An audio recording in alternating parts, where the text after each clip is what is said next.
அன்னைக்கு ஒரு நாள் மயிலாப்பூர் கபாலீஸ்வரர் கோயில் பக்கத்துல நடந்து போயிட்டு இருக்கப்ப அங்க பார்த்தா ஒரு அண்ணன் டிவிஎஸ் 50ல வச்சு ஏதோ கிண்டிக்கிட்டு இருந்தாரு. பாக்குறதுக்கு கொல கொலான்னு இருந்துச்சு. என்னன்னா இது அப்படின்னு அவர்கிட்ட கேட்டா, இதுக்கு பேரு உளுத்தங்களி, உடம்புக்கு ரொம்ப நல்லது, வாங்கி சாப்பிட்டு பாருங்க அப்படின்னாப்புல. அப்படியா, சரி எனக்கு ஒரு கோப்பை வச்சு கொடுங்க அப்படின்னோட அதுல நல்லெண்ணெய் போட்டிருக்காங்க போல. நல்லெண்ணெயோட களியை சேர்த்து கிண்டி எடுத்து ஒரு கோப்பையில போட்டு நம்ம கிட்ட கொடுத்தாங்க ஸ்பூன் போட்டு சாப்பிடறதுக்கு.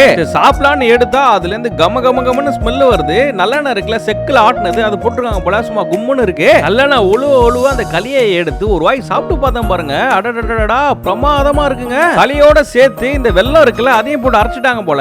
சூப்பரா இருக்கு. நான் போனப்ப கடையில கூட்டமே இல்ல, அப்பதான் ஓபன் பண்ணார் போல. அடுத்து ஒரு 10 நிமிஷத்துல பார்த்தா எங்க இந்த கூட்டம் வந்துன்னு தெரியல, அவ்வளவு கூட்டம் இந்த கடையில. டெய்லியும் ஒரு அல்வா வெரைட்டி எடுத்துட்டு வருவாராம். இன்னைக்கு இளநீர்ல செஞ்ச அல்வா இருக்கு, சாப்பிட்டு பாருங்க நம்மளுக்கு கொடுத்தாப்ல. அந்த அல்வாவும் வெள்ளை வெள்ளையன்னு இளநீர் மாதிரியா இருக்கு. சரி சாப்பிட்டு பாத்துறோம்னு சொல்லிட்டு எடுத்து ஒரு ஸ்பூன் சாப்பிட்டு பார்த்தேன் பாருங்க. Fantastic fantastic super. உங்களுக்கு இந்த மாதிரி உளுத்தங்களி எல்லாம் பிடிக்குமா அப்படிங்கறத கமெண்ட்ஸ்ல சொல்லுங்க. அண்ட் மயிலாப்பூர் சைடு வந்து அந்த கடையில் ஒரு ட்ரை பண்ணி பாருங்க.